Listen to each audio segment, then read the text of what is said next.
Okay guys, Grevo Tools. So fan request from watching my videos.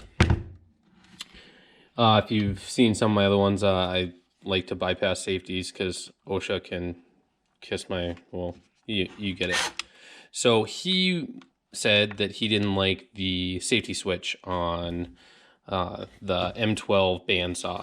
Well, just so happens I have one. Now, me personally, I honestly, I haven't had a problem with it.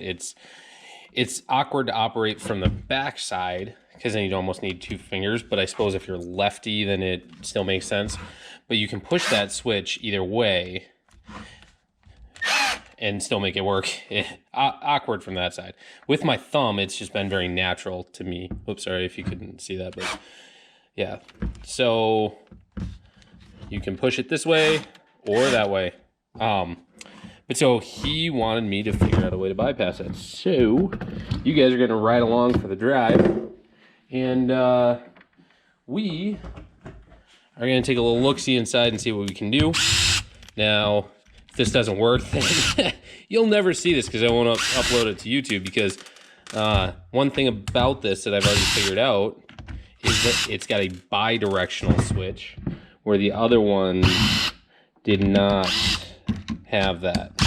So I have a feeling that when I get in here, the actual switch is going to metal flakes from cutting some stuff up with this thing.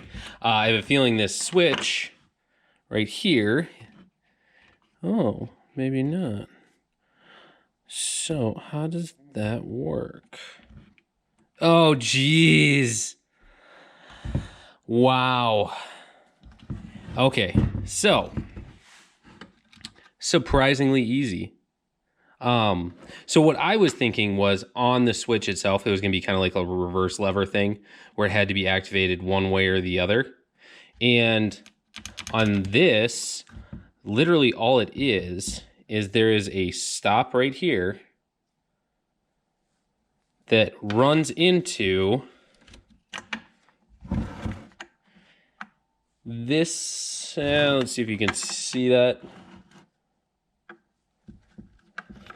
Get the light there. So it just runs into that middle web on here. Hopefully you can make that out. Yeah, let me grab a light.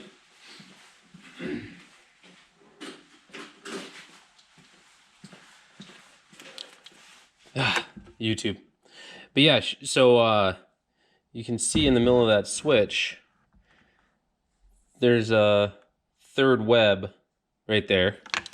And that runs right, I don't need to shine the light on that, right into that guy. And so, yeah, this is stupid easy. If I can get the wires back in. So you could do a couple of things. You could just cut this guy off and leave this in place. Just cut or grind the tip of that off, which is basically like we did in the first video for the Milwaukee heat gun that I can show you. I'll link that at the end of the video. Or you could do the same with the middle web on the switch. Just a side cutters honestly would snip that off. And same with this. I mean, it's on the inside. It doesn't have to be fancy.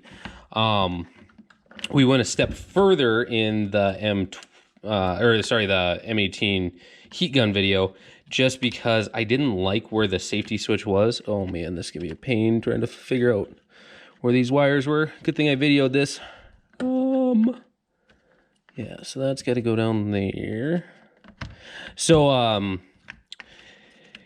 you could do either of those and then leave this switch in place, because whatever you want to call this guy here, you could leave that in place. If I can figure out, let's see, that goes that way. Okay.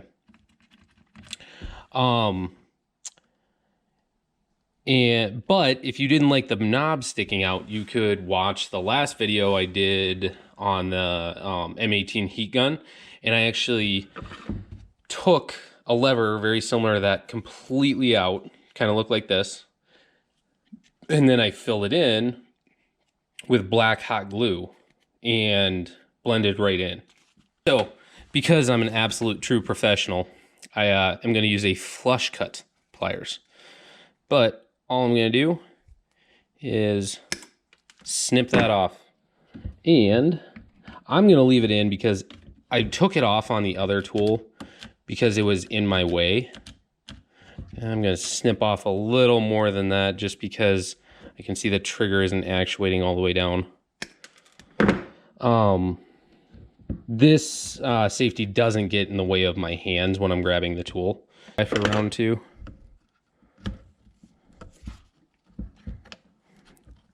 Yeah, if you pinch a wire in here, then you're going to be SOL on your tool. So that's why I never force any of those, or just assume that the screws will take care of the slack. Because they will. I mean, they'll close it right up. My modified safety switch there is getting in my way. Oh, good Lord. Still doesn't want to go. Oh, my switch isn't in. This is part of the joys of doing things yourself, is fighting through some of these problems, figuring things out. But once you take a few of these apart and put them back together, it's not going to be too bad. You'll kind of figure out the do's and don'ts and kind of how to make things work. So, I don't like that. It's still kind of spongy somewhere. I'm guessing it's still this guy. Oh, how the hell? Well, maybe that's part of the problem. See how I said don't force it? Everybody's mad at me, but that's all right. Put a few of the screws back in. Also, it's not finished until you have some spare parts. You got to make sure, or missing parts, because I'm missing a screw. There it is. Yeah, so me personally, I don't have a problem with safety on this guy. I think it's worked totally fine. I'm going to do a video on the PVC shear. God, I hate that thing. I'm not a plumber though, luckily, so. But yeah, the safety on that PVC shear is horrendous. So, does it work?